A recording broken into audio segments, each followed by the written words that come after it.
예, 전주시 국회의원 이성윤입니다. 화면을 좀 보시겠습니다. 이 노무현 대통령은 이렇게 말했습니다. 지방이 너무 소외되기 때문에 수도권 사이에 앞으로 적대감이 생길 가능성이 있습니다. 이것이 우리 사이에서 엄청난 갈등이 되고 또 분열 요소가 될 수 있습니다. 이렇게 말씀하셨어요. 2004년에. 노무현 정부 시절에 신행정소 건설 특별법을 알고 계시죠? 네. 이 특별법이 노무현 대통령의 소신인 국토의 균형 발전을 위한 필수적인 선택이었습니다. 그런데 이게 왜 이연결진이 났는지 아십니까? 바로 헌법재판소는 관수헌법을 들여서 이혼 결정을 냈습니다. 자, 후보자님. 네. 수도가 서울이란 근거는 관수헌법이라고 했습니다. 그 근거를 뭐라고 제시했는지 알고 계십니까? 다수 의견에서는 간섭헌법을 언급을 했고 아니, 근거가 뭔지 아십니까? 그 헌법재판소 결정문을 보면 네. 제정헌법이 있기 전부터 전통적으로 존재해야 온 헌법적 간섭이라고 계획했어요. 네. 자, 그러면 이 논리라면 천년 동안 신라의 수도였던 경주는 왜 간섭헌법상 수도가 아닙니까? 자, 결국 국토균형 발전이라는 것은 헌법이 수여할 가치입니다. 그런데 이런 관수헌법을 들어서 신행정소 특별법을 이혼 결정한 이유는 헌재가 서울에 있으면서 그 헌법적 서울의 시각에서 지방을 바라봤기 때문에 그렇게 생각합니다. 다음 하나 한번 보시겠습니다. 우리 헌법상 이렇게 지역 균형이 너무 심각합니다. 그러나 헌법은 지역 균형 발전을 명령하고 있죠. 네. 후보자님, 네. 보시죠. 그런데 같은 하늘아래 대한민국 국민이지만 지역 차별이 너무 심각합니다. 전국 226개 지방자치단체 중에 전북 고창과 서울의 면적이 거의 똑같습니다. 알고 계세요? 잘 모르고는 그런데 있었습니다. 인구수는 서울과 187배 차이 납니다. 또 서울시 예산은 전부 예산의 7%지만 고창을 포함한 전북 전체 예산은 전부 예산 1%에 불과합니다. 이것뿐만 아닙니다. 의료 불균형 문제도 너무 심각합니다. 종합병원에 90분 전에 도착할 가능성이 있는 인구 비율은 서울은 0%, 전북은 10%에 가깝습니다. 그러면 그야말로 병이 걸리면 서울보다 10배 정도 빨리 죽을 가능성이 있다는 얘기입니다. 헌법에서 대한민국 국민을 평등하게 했는데 이 지역의 수도권에 안 사는 지역에 사는 국민들은 제3의 국민으로 취급받고 있습니다. 동의하십니까? 제3의 국민이라는 표현은 제가 잘 이해하기 어렵고 다만 그런 의료 부분이나 복지 부분에서 조금 소외되고 있는 좋습니다. 측면이 있다는 것은 인정하고 혹시 알겠습니다. 대광법이라고 아십니까? 대도시 광역교통망 관리하는 법률이 있습니까? 아십니까? 정확하게는 인지하지 못하고 있습니다. 이 법이 교통망 개선을 위해서 국고를 지원하는 법인데 지금 30년이 됐는데 전북만 지금까지 대도시가 없다는 이유로 한 푼도 지원을 못 받았고 나머지 도시는 수십조 원이 지원이 됐습니다. 이 전북만 차별한 대강법 꼭 다시 한번 살펴봐 주시기 바랍니다. 다음을 한번 보시겠습니다. 헌법재판연구원이 강남으로 옮겨가는 거 알고 계시죠? 네. 이 헌법재판연구원이 강남으로 갈 이유가 있습니까? 저로서는 특별한 이유는 알지 못하고 있습니다. 자, 지역 균형 발전 얘기를 말씀하셨는데 저는 총선 공약으로 헌재를 지방으로 즉 전주로 이전해야 한다고 생각을 하고 있습니다. 그게 헌법재판소가 간섭 헌법이라는 것을 논리를 만들어서 서울은 곧 수도라고 이런 논리를 만든 이유는 헌법재판소가 서울에 있기 때문이라 생각합니다. 저는 헌법재판소가 더 이상 서울에 있을 이유가 없다고 생각합니다. 저 강남에 헌법재판연구원을 만들 필요도 없다고 생각합니다. 정말 국민들은 저는 제 소신이기도 하지만 수도를 다시 지역으로 이전해야 한다고 생각하고 있습니다. 이번 기회에 헌법재판소도 지역으로 이전해야 한다고 생각합니다. 만약에 헌법재판소 지역으로 이전해서 지역의 시각으로 수도권을 바라본다면 수도권의 집중 현상, 수도권 일거 현상을 바라본다면 우리 국민들에게 보다 균형 발전을 헌재가 선도할 수 있다고 보는데 후보자는 동의하십니까? 뭐 그런 측면도 있을 것 같긴 합니다. 국가기관의 지방 이전이 그 지역 경제의 활성화에 기여할 수 있는 부분도 있을 것이라고 생각합니다.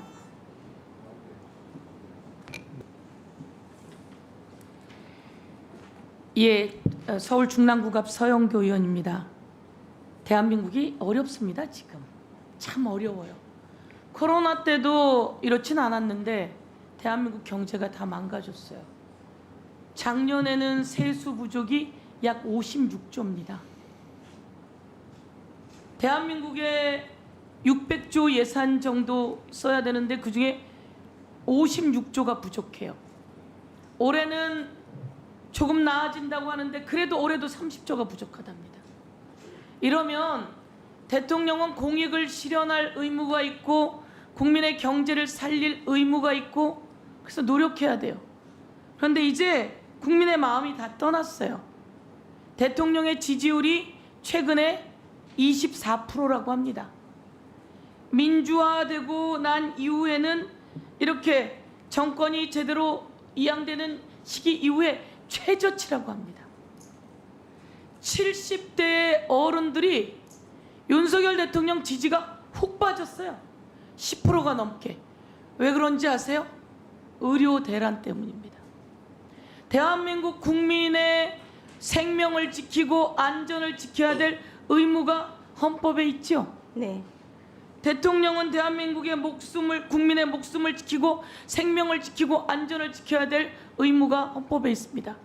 그런데 의대생을 갑자기 2,000명을 늘리라고 하자 전공의들이 빠져나가게 되고 대란이 일어나게 되고 그리고 병원 가도 의사를 찾을 수 없게 되고 이것은 대통령이 국민의 생명과 안전을 볼모로 삼아서 정책을 무대뽀로 밀어붙이는 상황이에요. 그래서 가장 위험하다고 느끼는 70대 어른들의 지지율이 훅 빠졌어요. 이런 상황 속에서 대통령이 국민의 생명과 안전을 지켜야 되는 헌법을 위반하고 있어요. 그리고 자기 부인의 디올백과 같은 상황을 무마하기 위해서 권익위는 황당무계한 논리를 펼치고 있어요. 국가의 기관이. 그리고 부인의 주가 조작을 막기 위해서 검찰들은 소환 한 번을 하고 있지 않아요. 이런 거 다 헌법 위반입니다. 헌법 11조 내용이 뭡니까, 후보자님? 국민은 네, 말씀하시죠. 모든 국민은 법 앞에 평등하다입니다. 그렇습니다. 모든 국민은 법 앞에 평등하다. 피의자가 되고 범죄 혐의가 있어요. 검찰이 오라고 그러면 어떻게 해야 합니까? 적법한 소환장을 받으면 출석을 해야 할 것 같습니다. 적법한 소환장을 받으면 출석해야 합니다. 출석을 계속하지 않으면 어떻게 됩니까? 구인 등을 당할 수 있을 것 같습니다. 구인 등을 당할 수 있습니다. 그런데 대한민국에 검찰이 4년이 넘게 소환 한 번 하지 않고 있다가 대통령 부인이 원하는 자리에 가서 핸드폰까지 반납하고 수사를 했다고 합니다. 이런 일은 대한민국 역사상 있을 수가 없는 일입니다. 국민은 모든 법 앞에 평등하다. 헌법 11조입니다. 그런데 모든 법과 같았습니까? 검찰총장이 이야기했습니다. 이원석. 특혜도 없어야 되고 성역도 없어야 되고 예외도 없어야 된다. 그런데 이번 김건희 황제 조사에는 그렇지 못했습니다. 사과합니다. 이렇게 이야기했습니다. 저는 대통령은 남달라야 된다고 생각합니다. 헌법재판관도 남달라야 합니다. 국회의원도 남달라야 합니다. 그런데 대통령이 돼서 무소불위의 권력을 누리면 안 된다. 그렇죠? 네, 무소불위의 권력을 누려서는 안 됩니다. 제가 한 말씀 드리겠습니다. 이번에 검사들 중에 탄핵 대상이 되고 있는 검사들이 있습니다. 그런데 이 검사가 장시호라고 하는 피의자하고 지금 검사가 유부남이에요. 그런데 문자를 주고받았다며 장시호가 그 검사에게 오빠 이렇게 불렀대요. 그런데 이 검사가 오케이 이렇게 또 답을 해요. 이거 외에 검사가 장시호를 수사하는데 제가 후보자님, 판사님을 하셨으니까 판결이 났어요. 1심 판결이 났어요. 그 다음에 검사가 피의자를 검사실로 불러내면 됩니까? 안 됩니까? 적절하지 않은 것 같습니다. 적절하지 않죠. 12월 6일 날 법정 구속이 됐어요. 1심이 끝났어요. 그런데 그 뒤에 일요일만 한 번, 두 번, 세 번, 네 번, 다섯 번, 여섯 번, 일곱 번, 여덟 번, 아홉 번, 열 번 크리스마스 날까지 김영철 검사가 이 장시호라고는 피해자를 불러요. 1심이 끝나고 났는데 이러면 부적절한 관계가 나타나고 있고 이러면 이 검사 자격 이 없다고 저희는 판단한 겁니다. 그래서 탄핵 대상이라고 보는데 대한민국의 검찰총장도 법무부 장관도 이에 대해서 징계도 하지 않고 조사를 하지 않아요. 그런데 이런 내용이 온 세상에 다 드러나게 됐어요. 누구에 의해서? 이 피의자였던 장시호의 절친에 의해서. 이런 내용을 가지고 우리는 이런 검사는 대한민국의 공무원으로서 검사의 자격이 없다 이렇게 판단을 하고 탄핵을 준비하고 있는 것입니다. 법무부 장관도 검찰총장도 하지 않으니 국회가 갖고 있는 그 임무를 써야 하고 그 임무를 써야 하는 것은 의무이다 이렇게 쓰고 있으니 이 부분에 대해서도 정보가 제한되어 있으리라고 생각합니다. 그래서 제가 우선 일부의 정보를 드리니 많은 정보들 들어보시고 세상의 이야기를 들어보시고 잘못된 공무원은 헌법재판소에서 할 수 있는 일이라면 그 역할을 해주시길 바라겠습니다. 네, 잘못된 일에 대해서는 엄단해야 된다고 생각합니다. 네, 이상입니다. 네, 대통령 법률안 거부권 관련해서 좀 심도 깊은 검토를 해오시라 말씀을 드렸는데 네, 네. 하셨나요? 조금 했습니다. 네네, 수고하셨습니다. 네, 윤석열 정부가 거부권을 행사한 게 몇 건인지 아세요? 21건이라고 알고 있습니다. 네, 21건입니다. 그 중에서 대부분이 좀 대통령의 헌법상의 의무와 위배되는 그런 거부권이 상당히 있습니다만 오늘은 그 중에서도 대통령 본인과 배우자에 관한 내용을 주제로 하는 특검법에 대한 거부권 행사에 대해서 질의를 하고자 합니다. 지금 입법조사처에 조사한 연구 내용이 있는데요. 여기에 보면 대통령 법률안 거부권은 헌법적인 한계가 있다. 그 내용으로는 첫 번째로 이해 충돌 금지 원칙, 그리고 국회에서의 상권 분립 원칙, 국회를 권한을 존중해야 되는 그런 원칙, 그리고 세 번째로는 대통령의 헌법상의 의무에서 파생되는 한계, 이 세 가지를 들고 있습니다. 그래서 대통령의 법률안 거부권이 헌법에 규정된 헌법상의 권한이지만 이러한 세 가지 정도의 내재적 한계가 있다. 이런 것이 이제 입법조사처의 논문 내용입니다. 네. 그리고 지금 여기에 이제 부응해서 이 헌법학자들의 대통령의 법률안 거부권에 대한 그런 입장들이 이제 많이 논문으로 나와 있습니다. 지금 대통령 법률안 거부권의 헌법적 한계에 대한 김선하 교수의 논문 중에는 대통령의 사적인 이해와 충돌하는 이유로 제2요구권을 행사하는 것은 헌법상 용인되기가 어렵다.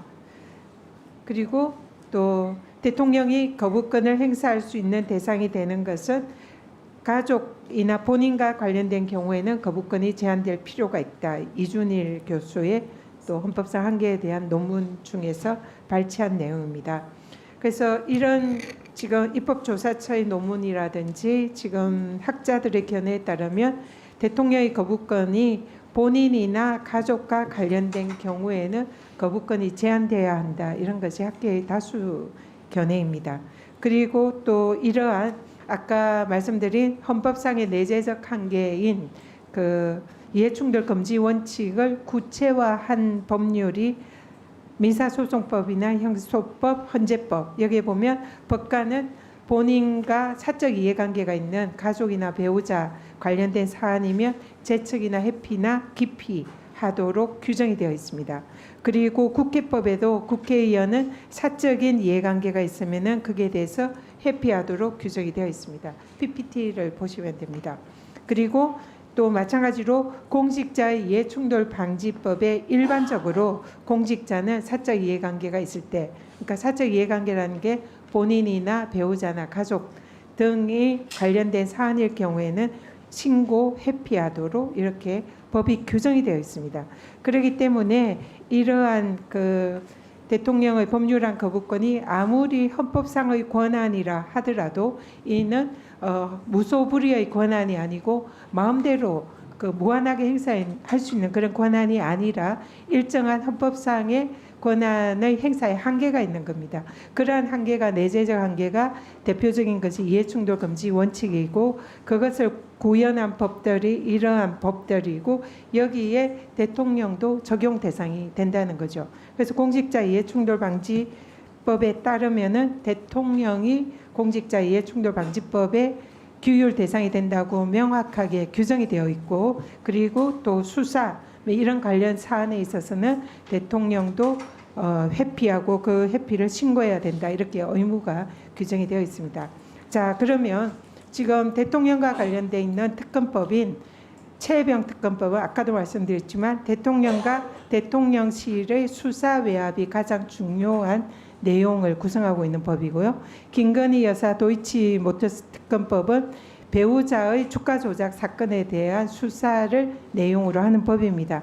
그러면은 이런 일련의 헌법상의 내재적 한계와 관련 법령에 따르면 당연히 대통령이 이 특검법에 대해서는 거부권을 행사를 하지 못하는 한계가 있다 이렇게 생각하는데 후보자님 견해를 여쭙겠습니다.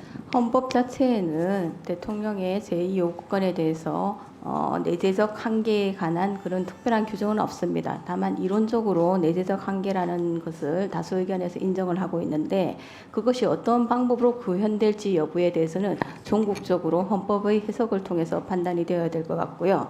공직자 이해충돌 방지법이 기본적으로 그 취지는 그 제2요구권의 어떤 내재적 한계를 구현하는 것이다라는 취지에는 공감을 하지만 과연 그 내재적 한계가 이런 식으로 구현되는 것이 맞는지 여부에 대해서는 조금 고민을 해봐야 될 것 같습니다. 그리고 대통령의 제2요구권을 행사하는 것에 대한 권력 분립 측면에서의 방법을 본다면은 국회가 과반수의 출석과 그 요건이 있습니다. 조금 더 강화된 의결 규정을 두고 있음으로써 국회로서는 대통령이 제2요구권을 행사했을 때 강화된 의결을 통해서 다시 그것을 법률로 확정시키는 그런 권한도 부여되어 있습니다. 그래서 그 내재적 한계가 과연 그 의원님께서 말씀하시는 그 공직자 이해충돌 방지법인지 여부는 조금 더 만약에 사건화가 된다면 심판 대상으로 고려를 해봐야 될 심도 깊은 검토가 필요하고 해서 결정돼야 될 부분인 것 같습니다. 네. 무소불위의 권력은 아닙니다. 다만 그 내재적 한계가 어떻게 구현될 것인가는 검토를 해봐야 된다는 의미입니다. 네. 그 후보자님 오전에 비해서 비교적 활발하게 본인의 의사를 표현을 잘 하시는데요. 그것이 뭐 누가 동의하고 동의하지 않고 뭐 그 문제를 떠나서 저는 후보자가 적극적인 소신 발언은 민주당에게 유리하든 국민의힘에게 유리하든 저는 그렇게 하시는 것이 맞다고 생각하고요.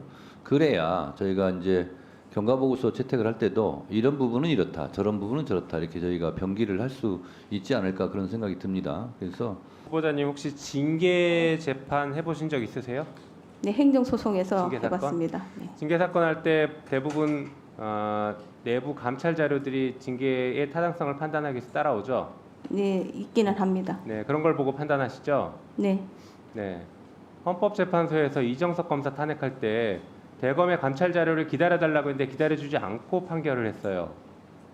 이것이 정당한 재판인지에 대해서는 지금 답변하시기 어려우시겠지만 검사 탄핵이 다 기각됐다라고 주장하는 것에 대해서는 다른 절차적 하자도 있을 수 있다라는 것을 알고 계셔야 될 것 같습니다. 네. 네. 자, 우리 헌법에는 정당의 자유를 인정하고 있습니다. 동의하세요? 네. 정당의 자유는 매우 폭넓게 인정되고 중요한 자유이죠. 네. 네. 근데 정당의 자유가 제한되는 경우가 있습니다. 정당 해산인데 어떤 경우에 정당의 해산이 가능한가요? 주로 헌법과 법률에 위반한 경우가 아닙니다. 민주적 기본 질서에 네. 위반할 때입니다. 네, 알겠습니다. 거기는 자유민주주의가 아니고 민주적 기본 질서입니다. 네. 달라요. 자, 민주적 기본 질서에 위반되면 정당도 그 폭넓게 인정되는 정당도 해산할 수 있다라고 우리 헌법은 규정하고 있는데 조금 입장을 바꿔볼게요. 아까 계속 말씀하셨던 자유민주적 기본 질서 우리 헌법에 몇 차례 등장하자 아주 중요한 개념이라고 저도 보고 있습니다. 자유민주적 기본 질서를 부정하는 공직자가 있다라고 하면 제대로 된 공직자일까요? 그렇지는 않을 것 같습니다. 그렇죠. 자유민주적 기본 질서를 부정하는 공직자는 그 자리에 있으면 안 되죠. 우리 헌법 질서에 반하잖아요. 그렇죠? 그렇다고 평가할 수 있습니다. 네. 우리 대한민국 헌법 3조에 뭐가 있죠? 영토 조항이 있습니다. 네. 영토 조항은 어떻습니까? 대한민국의 영토는 한반도와 그 부속도 서로 한다라고 그렇죠. 돼 독도는 있습니다. 우리 영토입니까? 우리 헌법상? 우리 영토입니다. 그렇죠. 자, 독도가 우리 영토임을 부정하거나 적어도 동의하지 않는 공직자는 공직자의 자격이 있을까요? 없을까요? 자격은 없다고 생각합니다. 그렇죠. 그게 일반적인 국민의 상식이고 눈높이잖아요. 자, 그리고 아까 헌법 전문에 나오는 3.1운동으로 건립된 대한민국 민주정부의 법통과 불의한 4.19 이념을 계승했다라고 하는 이 헌법 전문에 나온 정신, 이 정신을 부정하는 공직자도 공직자로서 부적합하다, 공직자에 있으면 안 된다라고 저는 보는데 어떻게 보십니까? 네, 동의합니다. 네, 굉장히 중요한 헌법적 가치를 지키기 위한 자리로 가시기 때문에 이런 헌법 정신, 헌법 조문에 나와 있는 그 문구를 넘어선 그 앞에 있는 헌법 정신까지 좀 충분하게 고려를 하셔야 될 것 같습니다. 그렇게 하시겠습니까? 네, 네. 자, 또 이거를 물어봐야 될 것 같습니다. 시행령은 모법의 위임한 범위를 넘어설 수 있습니까? 없습니까? 없습니다. 그건 명백하죠. 모법의 위임한 범위를 넘어서면 어떻게 됩니까? 그 시행령은? 위법한 시행령이 됩니다. 네, 위법이기도 하고 위헌이기도 하죠. 네, 그럴 수 헌법에도 있습니다. 분명히 정해놨기 네. 때문에요. 자, 그런 의미에서 질문하기 전에 하나 다른 걸 먼저 물어볼게요. 혹시 이 서류 뭔지 아십니까? 지금 멀어서 잘 안 보이실 것 보입니다. 같은데 주요 특수공안사건 재판부 분석해서 윤석열 검찰총장 당시 대검찰청에서 판사들을 사찰한 문건입니다. 이 사찰 문건으로 당시 검찰총장이 징계까지 받았죠. 그것은 모르고 있었습니다. 네, 이게 그 문건이에요. 혹시 이 문건에 우리 후보자님 등장하시나요? 잘 모릅니다. 네, 들어본 적은 없으세요? 들어본 적도 판사 없습니다. 사찰당했다라는 거 들어본 적 없죠? 사찰에 관한 기사는 언뜻 본 것 같으나 그 정확한 내용에 대해서는 알지 못합니다. 네, 이게 지난번 저희 법사위 국감 때 대법원에서도 가서 저희가 물어봤더니 매우 부적절하다, 이런 판사 사찰이 있으면 안 된다라는 입장들을 가지고 계시더라고요. 판사님들은 그 입장에 대해서는 동의하십니까? 사찰은 허용되어서는 안 될 것 같긴 합니다. 네, 자 이제 두 가지를 종합해서 질문할게요. 결국에 이번에 후보자 인사 검증할 때 법무부 인사검증단에 혹시 자료 같은 거 제출하셨어요? 저는 행정처에 법원 행정처에만 자료를 법원 행정처에만 제출했습니다. 제출했어요. 자, 일반적인 경우에는 법무부에서 지금 인사검증을 하고 있죠. 알고 계신가요? 저한테 통보한 적은 없습니다. 통보받은 바 없습니다. 후보자님 말고 일반적인 경우에는 법무부에서 그런 고위직 경우가 인사검증- 있는 것으로 알고 예. 있습니다. 이 고위직 인사검증에 대해서 장관 등에 대한 인사검증을 하는 것이 정부조직법에 위반된다라는 논란을 알고 계실 겁니다. 어떻게 보십니까, 그 부분에? 논란은 알고 있으나 위임 규정이 없어요. 법무부가 인사에 대해서 할 수 있는 근거 규정이 없습니다. 알고 계세요? 자, 위임 규정이 없이 인사 검증을 하고 판사에 대한 정보를 받고 있습니다. 이게 판사 사찰 아닌가요? 어떻게 보십니까?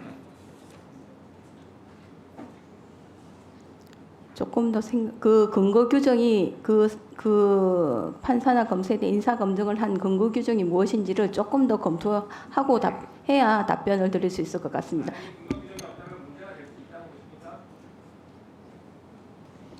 네, 후보자님. 그 헌법 재판은 직권 조사 의무 혹은 직권 탐지 의무가 적용될까요? 적용될 것 같습니다. 그렇죠. 예. 헌법재판은 헌법재판소에 아마 폭넓은 증거조사 의무를 부과하는 것 같고요. 헌법재판소법 31조에서도 직권으로 증거조사할 수 있도록 그렇게 규정을 해놨습니다. 제가 왜 이런 말씀드리냐면 이번에 이정섭 검사에 대한 탄핵 재판에 있어서 헌법재판소가 당사자들이 신청한 아니면 소추위원들이 신청한 많은 증거 신청들을 그냥 다 기각을 시켜버리고 사건을 빨리 종결한 다음에 결론을 내렸습니다. 그것에 대해서 국민들께서 분노를 갖다가 표하고 계신 거고요. 그 이정섭 검사 탄핵 소추 내용이 뭔지는 알고 계십니까? 일단은 타인의 범죄 경력을 무단으로 조회했다는 것이고요. 두 번째가 그 코로나로 집합 금지 명령, 일반 국민들은 5인 이상 못 모이게 돼 있는데 뭐 무슨 기업가인가요? 가족 모임을 해갖고 수십 명이 함께 식사를 하는 사진이라든가, 세 번째는 처남이 마약 때문에 수사를 받고 관련된 뭐 녹취록이라든가 뭐 여러 가지 그 부인의 증언도 있는데 그것에 대해서 무마를 했다는 그런 의혹, 뭐 그런 것들이 있는데 지금 부인께서 증언을 하겠다라고 신청했는데도 기각을 시켰고요. 그다음에 그 수사 마약 수사를 담당했던 경찰관에 대한 증인 신청을 했음에도 그것도 기각을 하고, 증거조사에 대한 기각을 하고, 그다음에 대기업 관계자들을 증인 신청해서 그때 사진에 나타난 그때 상황을 물어보겠다고 했는데도 기각을 했습니다. 그리고 나서 그냥 뭐 소추 관련 내용이 특정되지 않았다고 해서 기각을 다 시켜버린 그런 사안인데, 이것은 정말 도저히 납득이 안 갑니다. 법에도 그렇고 후보자께서도 말씀하시고 저도 알고 있지만 헌법재판은 직권 탐지 의무, 헌재 스스로가 그런 소추 사유가 있는지도 적극적으로 하라고 법에 이렇게 규정이 되어 있음에도 불구하고 완전히 결론을 갖다가 정해놓고 마치 절차를 그냥 형식적인 절차만 거치는 걸로 국민께 보여질 뭐 이건 100% 의혹은 명백한 의혹을 사는 거죠. 그런 일은 다시는 안 했으면 좋겠습니다. 반대로 손준성 검사는 법원에서 1심 판결에서 유죄가 나왔음에도 불구하고 항소심까지 기다려달라라고 했어요. 그건 또 기다려줍니다. 그건 또 뭡니까? 같은 사안은 같게 처리를 해야죠. 그래야 국민의 신뢰가 있는 거 아니겠습니까? 그것에 대해서 좀 한번 살펴보시고 검사 탄핵이라든가 다른 헌재 절차에 있어서 직권 조사 혹은 직권 탐지 의무를 성실하게 수행할 수 있도록 후보자께서도 면밀하게 검토해 주시길 바랍니다. 네, 잘 알겠습니다. 두 번째는 이제 기후위기 소송, 탄소 중립 소송이 최근에 헌재에서 결정을 내렸습니다.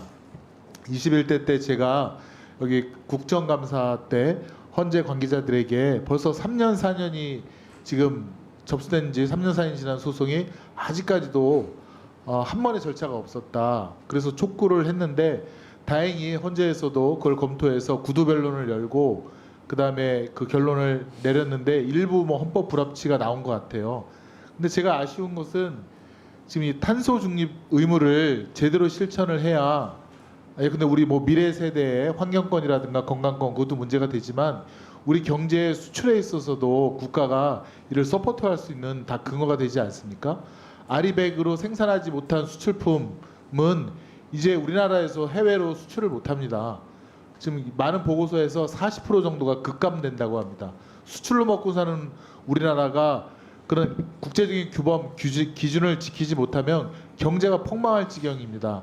근데 헌재에서 결론을 내렸는데 제가 알고 있기로는 2030년까지 과정은 문제가 없고 그 후부터 국가의 감축 의무, 그 법률에 문제가 있다, 이렇게 약간 그 뭐랄까 현재 권력에 대해서는 아무 말을 못하고 30년 이후에서만 감축 노력을 더 해야 된다, 뭐 이렇게 한 것은 정말 기교적인 판결, 기교적인 결정이라고 생각이 듭니다.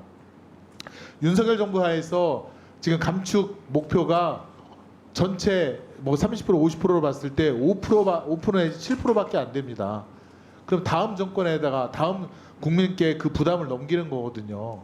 그럼 그것에 대해서 헌재가 정확하게 판단을 하고 결정을 내려줘야 될 텐데 2030년까지는 그 법안은 문제가 없고 그 후에 대해서 감축 목표를 정하지 않는 것이 문제가 있다라고 판단하는 것은 현재 이 권력이라든가 현재 문제점에 대해서 제대로 헌법의 그런 의지를 또 거기 헌법재판을 청구한 청소년, 아동, 또 현재 국민들의 그런 그 취지를 외면한 그런 판결이라고 생각해서 굉장히 아쉬움이 큽니다. 그래서 후보자께서 혹시 헌재에 가셔서 재판하실 때 이러한 부분들까지 두루두루 살펴주셔야 될 것 같습니다. 네, 깊이 새기겠습니다.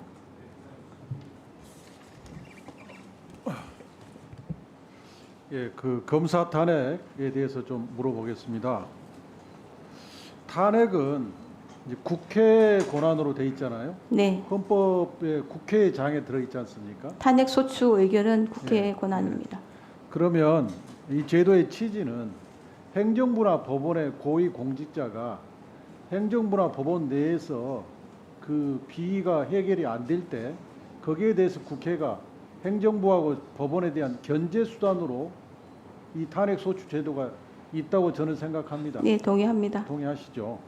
자, 그러면 예를 들어 보겠습니다. 검사도 행정부의 일원인데 검사가 비위를 저질렀는데 그 비위가 행정부의 서한인 대통령의 입맛에 맞아서 대통령이 징계를 하거나 조치를 하지 않아요.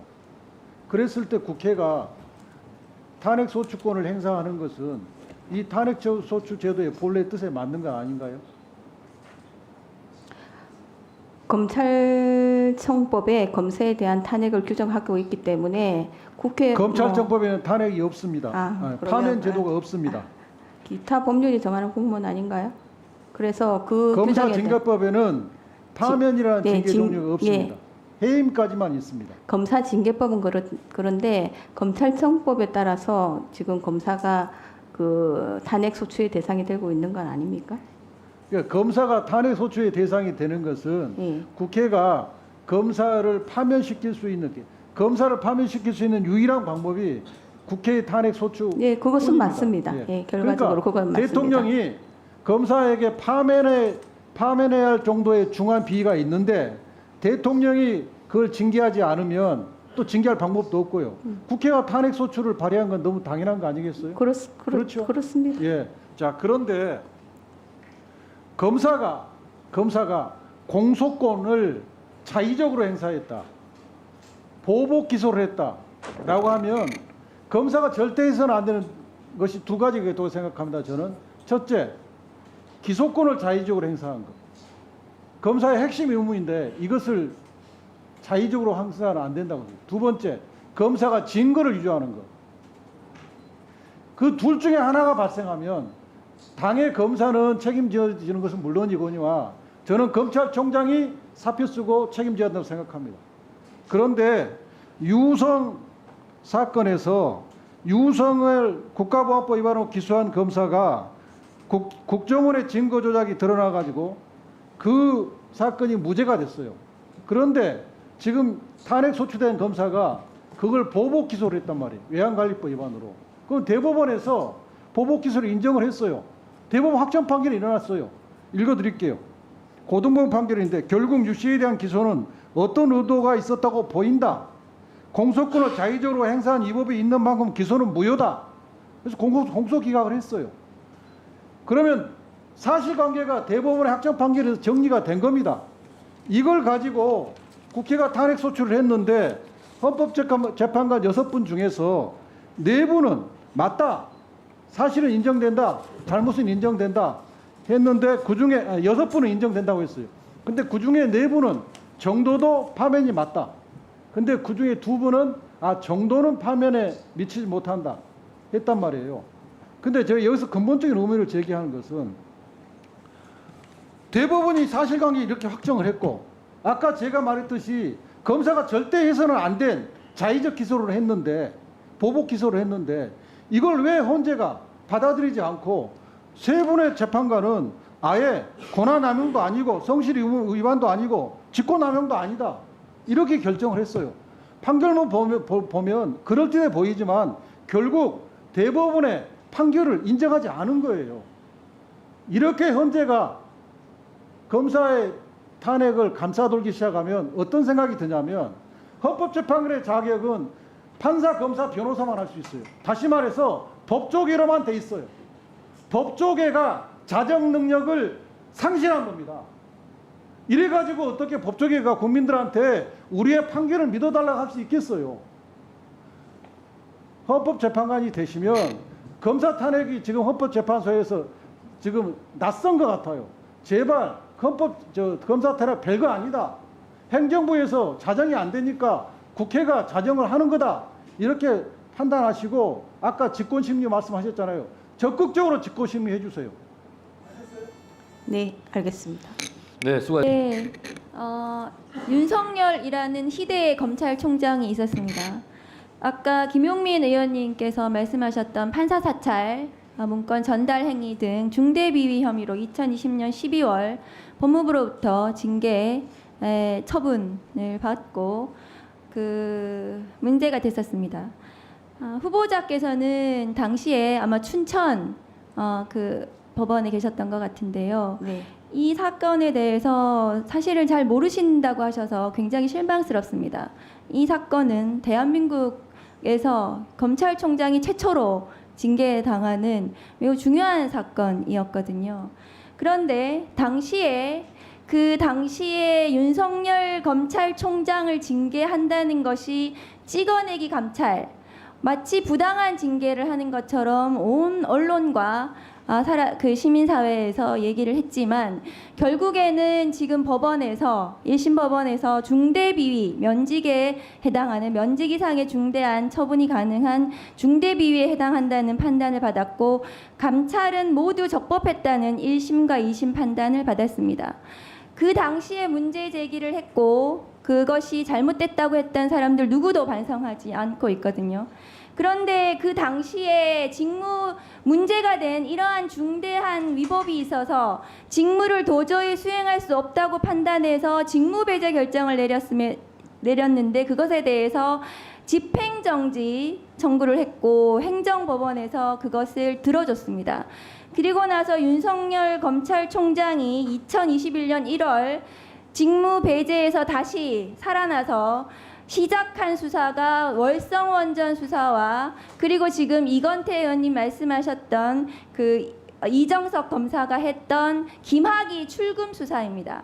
그 두 가지 수사는 살아있는 권력에 대한 정조준하는 수사라고 해서 언론과 여기서 칭송을 했었습니다. 그런데 결과는 이 두 가지 사건 모두 무죄로 점철되었습니다. 정치적인 수사였던 거죠. 그때 당시에 월성원전 수사를 했던 검사는 친윤 검사 이두봉 그리고 안동환 검사였습니다. 이두봉 검사였습니다. 그리고 김학의 출금 수사를 담당했던 검사가 지금 문제가 됐던 이정섭 검사입니다. 21대 국회에서 탄핵소추 발의했던 검사입니다. 이정섭 검사 PPT 보여주세요. 이정섭 검사의 탄핵소추 사유를 보세요. 지금 헌법재판소에서 저는 봐주기 결정을 했다고 생각합니다. 저 비위들을 보시면 소추 사유가 불특정되었다는 이유로 기각을 했습니다. 헌법재판소는 직권 탐지를 할 수도 있는데도 불구하고 제대로 조사조차 하지 않고 또 수사기관인 검찰은 감찰 자료라든가 수사 자료를 제대로 내놓지 않았습니다. 그런데 후보자가 보시기에 저 비위들은 굉장히 중대한 비위들입니다. 그런데 검찰은 저 비위들에 대해서 작년 2023년 10월 달에 문제 제기를 했는데도 불구하고 아직까지 수사가 끝이 나지 않아요. 수사를 하지 않습니다. 왜 하지 않는 걸까요? 수사를 하지 않으니까 소추 사유가 특정이 안 됐다는 이유로 헌법재판소는 또 이것을 기각을 합니다. 저 중대 비위에 대해서 가족이 폭로를 했고 증거도 있어요. 범죄 경력을 무단 조회했다라든가 수사를 무마했다라든가 이런 중대 비위, 굉장히 중대한 비위 아닙니까? 검사로서. 저런 부분에 대해서 그러면 대검이나 검찰은 당연히 징계를 해야 됩니다. 징계 조사를 해야 되는 게 맞겠죠. 그렇지 않습니까, 후보자님? 사실관계가 맞다면은 징계 조사도 당연히 해야 될 것 감찰 조사를 해야 같습니다. 됩니다. 사실관계 그리고 여부에 대해서는 근데 사실 저는 잘 수사를 해야 모르겠습니다. 알겠죠. 네. 사실관계라는 거 수사를 해야 나오는 네, 거잖아요. 네. 안 하고 있어요. 그러니까 헌법재판소는 저런 결정을 하는 겁니다. 도대체 헌법재판소가 왜 저런 봐주기 결정을 하시고 있는지 제가 이해를 못 하겠거든요. 그러면 중단하고 수사 끝날 때까지 그러면은 기다려줘야 된다고 저는 생각을 하고 있거든요. 그런데 검찰이 저렇게 징계도 하지 않고 감찰도 하지 않으니까 검사징계법을 제가 폐지하겠다는 거예요. 그리고 일반 공무원처럼 그냥 인사혁신처에서 보통징계위원회에서 문제가 되면 징계하라는 겁니다. 후보자 보시기 어떻습니까? 그러면 탄핵도 할 필요도 없어요. 탄핵은 검사가 파면을 할 수 없기 때문에 탄핵을 하는 겁니다. 국회에서. 징계법 폐지하고 일반 행정공무원처럼 하면 저런 사유 파면 가능합니다. 어떻게 생각하세요? 의원님께서 주장하시는 사실관계 여부라든지 그 중대성 부분에 대해서 잘 알 수가 없기 때문에 사실은 뭐 저렇게 탄핵 소추라는 게 굉장히 중대한 헌법 법률 위반이 필요한 건데 그것과 징계 규정의 어떤 의원님께서 주장하시는 취지는 이해하지만 그 부분에 대해서 제가 확실하게 사실관계를 전제로 언급할 수는 없습니다. 그것은 맞겠죠. 후보자님, 네, 재판을 하실 때 네, 증거 재판주의 하시죠? 네, 네. 그리고 죄형 법정주의라는 것도 있고, 네, 그렇죠? 네, 그렇습니다. 네.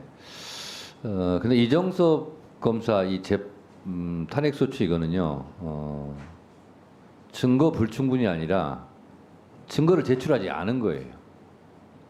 검찰에서 또 수사도 안 하고 있고 태만히 한 거죠. 그러니까 특정할 수 없다. 이렇게 애매모호하게 퉁치고 그냥 기각해준 거거든요. 그래서 저희가 좀 기다려라 그러면 기다려 주시라. 근데 그것도 받아들이지 않고 그냥 기각을 해버린 거예요. 증거가 없어서가 아니라 증거를 안 냈기 때문에 그런 거거든요. 그러니까 박은정 의원이 봐주기 기각한 거 아니냐 이렇게 의문을 제기하는 거예요. 그러니까 이거는 충분하게 심리하고 충분하게 증거를 가지고 판단하고 하면 누가 뭐라고 하겠습니까? 근데 이거는 증거를 제출하지 않은 상태에서 증거를 제출하지 않았어요. 특정할 수 없네요. 기각 이렇게 한 거예요. 이거는 법률가가 아니라 일반 상식적으로 봐도 납득하기는 좀 어려운 겁니다. 사실은.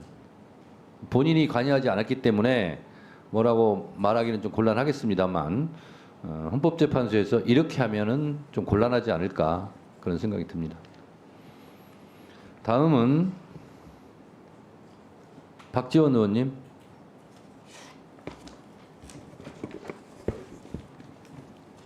저는 특별히 질문할 게 없습니다. 후보자가 그래도 그냥 하세요. 제대로 답변하시네요. 그렇게 잘하세요. 질문을 마쳤습니까? 네. 감사합니다. 박지원 의원님, 혹시 시간을 나눠주고 싶은 분 없습니까? 네. 아니 그냥 5분 그냥 날리기가 좀 그래서.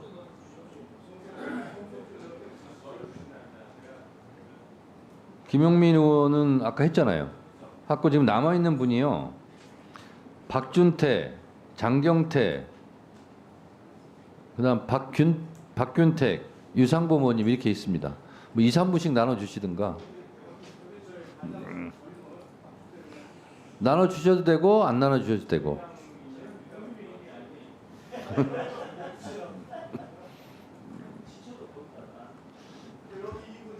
자.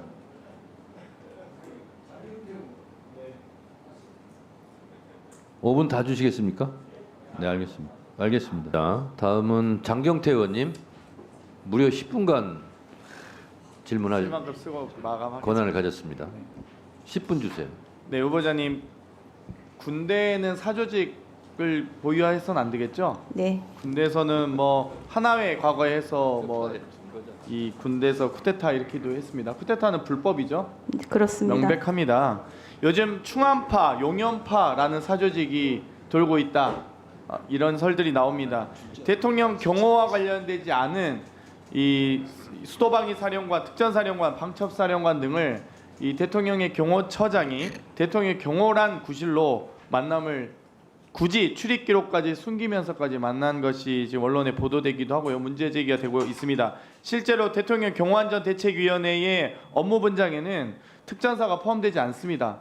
그럼에도 불구하고 경호처장이 이와 같은 일을 했고요. 실제 이 계엄령 발동 결제 라인인 방척사령관과 수방사 사령관은 경호처장과 현 국방부 장관과 특수관계이기 때문에 저희가 이런 문제 제기를 해왔다는 점 다시 한번 말씀드립니다. 그래서 이 삼권 분립 중에 만약 입법부가 이렇게 계엄령에 의해서 좌지우지 된다면 결국 막을 수 있는 건 법원 아니겠습니까? 사법부 아닙니까? 사법부가 인권의 최후 보루라는 평가는 그렇습니다. 동의합니다. 계엄령 선포 시 해제 절차는 어떻게 됩니까?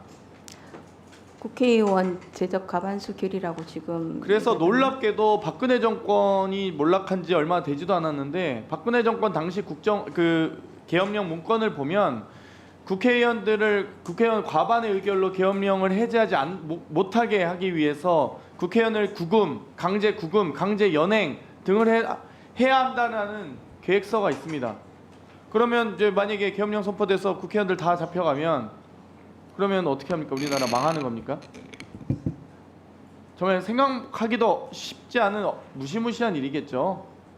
네, 여기까지만 말씀드리고요. 후보자께서는 뭐 거기에 대해서 답변 안 하셔도 될 것 같습니다. 그래서 어찌됐건 국회는 정당한 대통령의 권력에 대한 견제와 균형을 맞춰야 되기 위해서 노력하고 있습니다. 당연히 정치적 쟁점을 두고 국회에서는 정쟁을 할 수밖에 없죠. 또 입법부가 국민의 다수의 선택을 받아서 대통령의 권한을 어찌됐건 제한하는 방식으로 혹은 과다하게 사용하지 않는 방식으로 노력해야 되지 않겠습니까? 그렇습니다. 그렇게 해서 노력하고 있는데 저희가 여러 가지 입법을 하는 중에서도 가장 중요한 건 저희가 이 최혜병 특검법과 관련돼서 대통령실에서 800에 7070이라는 번호가 대통령 경호처에서 관리하고 있는 정말 이 소수의 외압이 행사했을 당시만 통화가 이루어진 것으로 보이는 이 전화에 대해서 저희가 실체를 조사하고자 여러 차례 노력했습니다. 자료 요구되고 하지만 대통령실은 묵묵부답이고요. 그래서 최혜병 특검법 열심히 발의하고 통과시켰지만 계속 본인과 관련된 특검법에 대해서 거부권 행사하고 있습니다. 그러면 이거야말로 저는 이해충돌이라 보는데 물론 이제 본인도 조금 뜨끔했던지 본인이 아닌 국무회의 거부권 의결을 국무총리에게 시키더라고요. 그러면 차라리 본인이 하면 탄핵의 사유라도 될 텐데 왜 국무총리에게 비겁하게 미룹니까? 그 최혜병 특검법 거부권 행사를. 그렇기 때문에 이 특검 법안에 대한 거부권 행사, 물론 거부권 자체는 대통령의 고유 권한입니다만 대통령 본인과 관련 있는 거부권 행사에 대해서 바람직하다고 볼 수 있습니까? 아까 그 네, 많은 분들이 질문했습니다. 내재적 한계와 관련돼서 그 내재적 한계에 해당한다고 보는 견해도 그러면 있을 최혜병 수는 특검법은 대통령실을 전반적인 이 직무와 관련된 부분이라면 김건희 특검법에 대한 거부권 행사는 어떻습니까? 그거는 정말 가족이잖아요. 가족에 대한 거부권 행사를 할 수 있습니까? 만약 제가 저는 수사권이 없습니다만 후보자의 가족과 관련된 수사를 하는데 후보자에게 만약 영장 전담 판사십니다. 제가 영장을 받아서 이 압수수색을 하고 싶은 수사관인데 본인과 가족된 영장을 발부할 수 있습니까? 당연히 기피 아닙니까?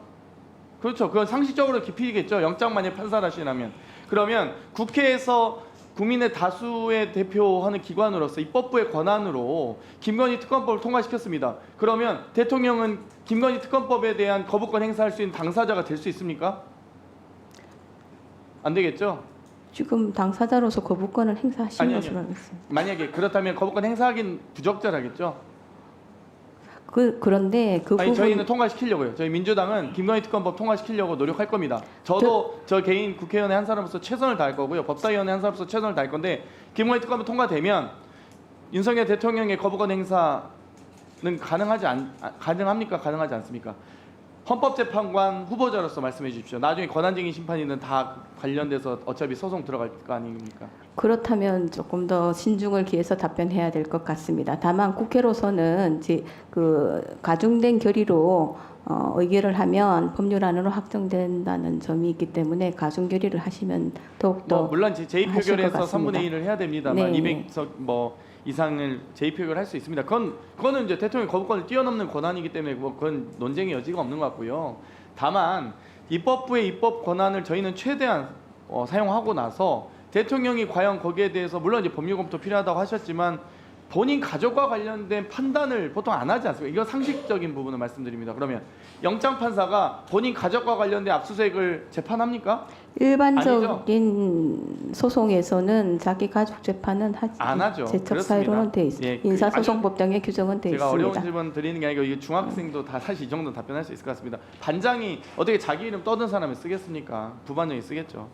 어찌됐건 방금 그 전기통신사업법 질문 드릴 때 전기통신사업법상 이 30일 이내에 정보를 제공하여야 하고요.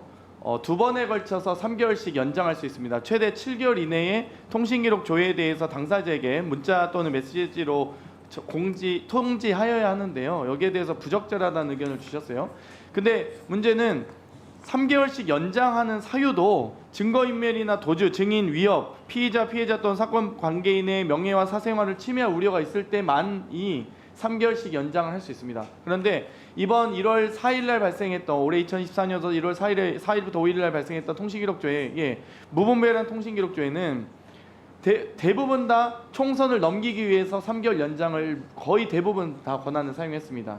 그렇다면 이 해당 사유가 되지 않는 무분별한 통신기록 조회뿐만 아니라 통신기록 연장에 대해서는 당연히 이거는 통신기록 당한 당사자들 입장에서는 억울하고 좀 억울한 뿐만 아니라 인권 침해의 소지가 다분하지 않겠습니까?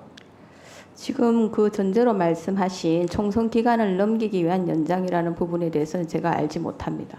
네. 그러면 연장에 대한 사유는 매우 엄격하겠죠. 인권 침해 대상이기 때문에. 수사기관이 무분별하게 통신기록을 주민번호도 주소도 다 조회할 수 있는데 그거를 아무렇게나 할 수 있다고 하면은 그거는 저는 되게 기분 나쁘거든요. 저는 많이 통신기록죄 당하고 있습니다 이미. 네. 저 피해자입니다. 저도 하도 많이 해서 지금 정기적으로 해보고 있습니다. 하도 궁금해서. 마지막으로 질문 하나만 드리고 싶은데요. 이번에 최태원 회장과 노소영 관장의 소송 1조 3천억 정도 재산 분할 인정된 거 아시죠? 판결에 관한 기사는 읽어보았습니다. 네. 근데 저는 이제 뭐 판결 구체적 내용과 분할 액수에 대해서 질문드리진 않겠는데요. 여기서 중요한 단서로 이 소위 이 김옥숙 여사의 선경 300억 원 이 메모가 증거로 채택된 겁니다. 그러면은 이거는 선경 300억 원 이 부분은 비자금 총 904억 원의 비자금 중에 한 일부이지 않겠습니까? 그러면 비자금을 모두 추징하지 않고 차명 보유나 대여금이나 투자금 등의 다양한 형식으로 숨겨왔다면 비자금은 불법 자산인데 이 불법 자산이 상속된다라는 게 말이 됩니까? 원래 불법적 자산에 대해서 당연히 국가가 귀속하거나 추징해야 되지 않나요? 그냥 피고인으로부터 추징할 수 있는 자산은 추징하는 게 맞다고 생각합니다. 예, 엄연히 뭐 얼마를 분할하든 저는 그건 관심이 없는데 어찌됐건 불법적 자금에 의해서 자산이 형성됐고 그 종잣돈으로 법원이 인정했다면 그 종잣돈에 준하는 비자금에 의해서 형성된 자산은 국고로 환수돼야 되는 거 아니겠습니까? 추징 관련된 그 법률 규정이 있을 것으로 생각합니다. 그 요건에 맞춰서 추징을 할 수는 있을 지금 것인데 국세기본법상 상속세 증여세를 부과할 수 있는 기간은 10년인데요. 그럼에도 불구하고 조세 포탈 세액이 5억 이상이면 국세청에 고발 없이도 검찰이 또 기소도 할 수 있고 수사할 수 있게 되어 있습니다. 현행법상. 그러면 최소 이 포탈 세액은 5억 이상 아니겠습니까? 아니 이 당시 도대체 제가 거의 저 유치원 다닐 때 300억인 것 같은데요. 이때 주택복권 1억 5천만 원 시절 아닙니까? 주택복권도 1억 5천만 원 시절에 300억이면 얼마나 전 큰 돈인지도 모르겠습니다. 어찌됐건 이런 이 비자금에 대한 수사, 기소 수사 필요하다고 보시죠? 정당하지 않은 자금의 형성경이라든지 범죄 혐의점이 있으면 수사를 해야 되는 것은 기본으로 알고 있습니다. 다만 범죄 혐의점이 어느 정도를 의미하는 것인지는 제가 지금 답변하기는 어려울 것 법원이 같습니다. 비자금이라고 인정해서 재산분할 가액을 선정했으면 지금 사실관계가 예. 지금 대법원에 올라가 있기 때문에 사실관계가 확정된 상태라고 단정할 수 있는지는 좀 의문입니다. 네, 장경태 의원님 원하지 않는 시간을 선물 받아서 다 채우시느라고 고생 많으셨습니다. 수고하셨습니다. 우리 간사님도 7분 사용했기 때문에 저도 7분 사용해도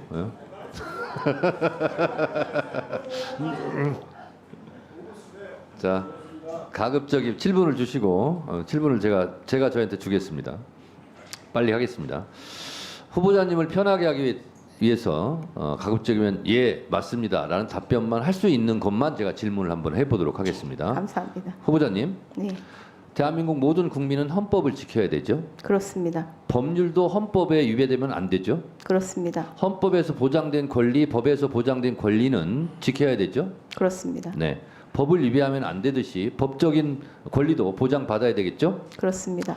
헌법 65조에는 대통령, 국무총리, 국무위원, 부처의 장, 기타 법률이 정하는 사람들에 대해서 탄핵 소추 의결할 수 있다 이렇게 되어 있습니다. 맞죠? 네. 네.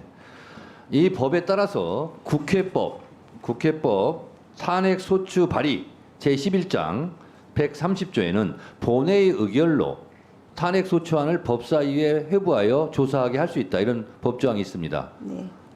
이대로 하면 위법이 아니죠? 법령 규정에 따른다면은 위법은 아닌 것 같습니다. 네, 그렇습니다.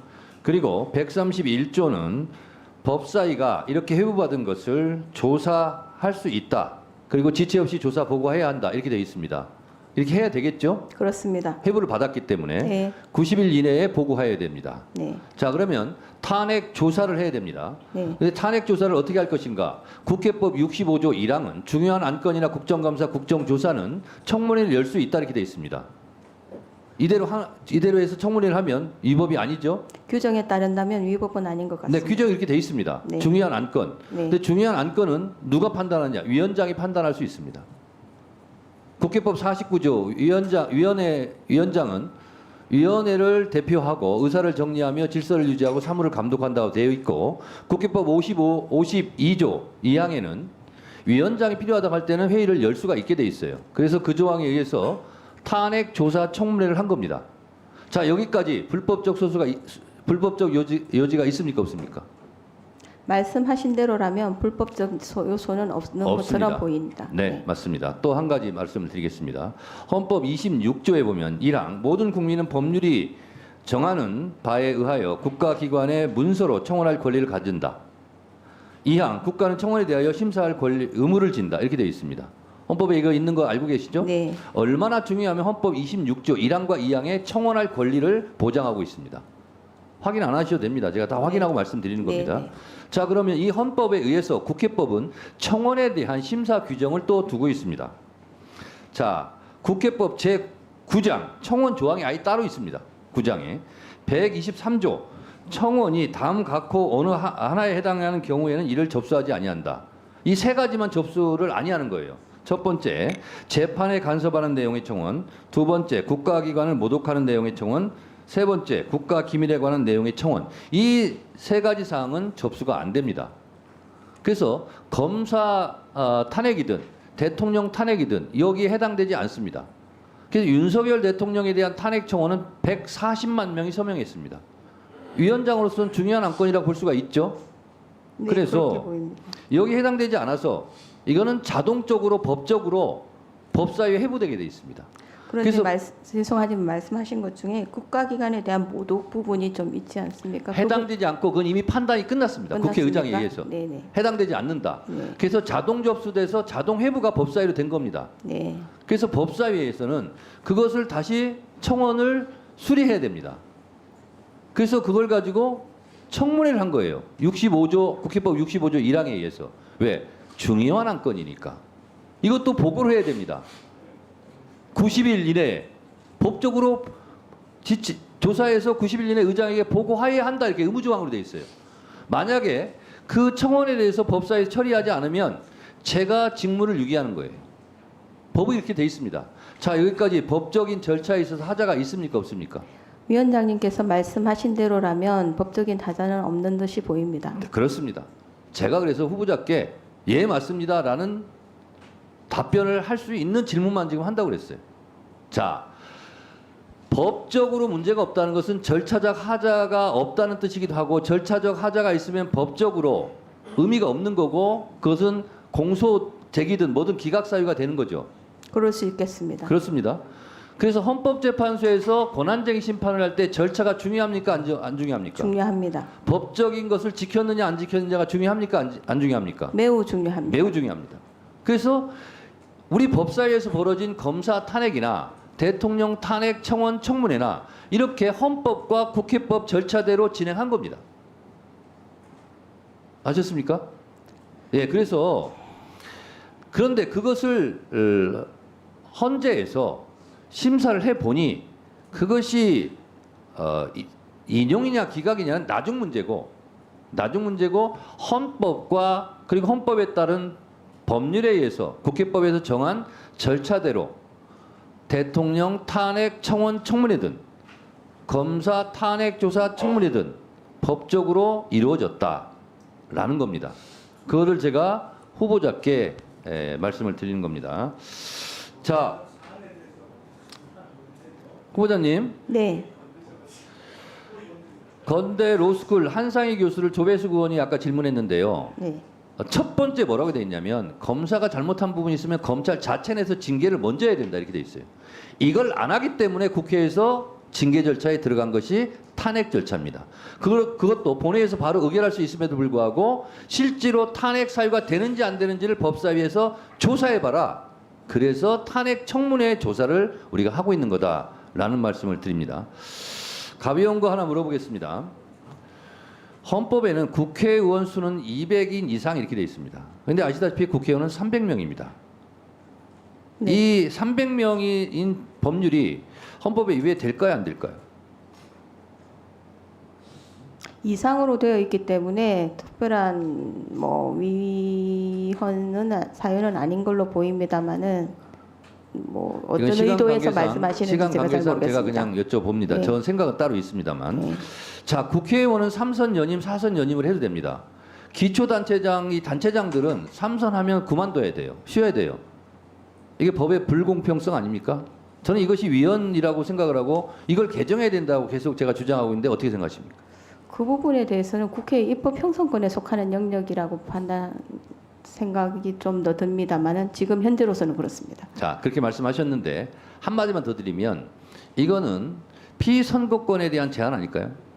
누구나 공평하게 누려야 될 피선거권에 대해서 국회의원들은 제한하지 않으면서 단체장들은 제한하고 있다. 그런 측면도 그런 주장도 가능은 할 것 같습니다.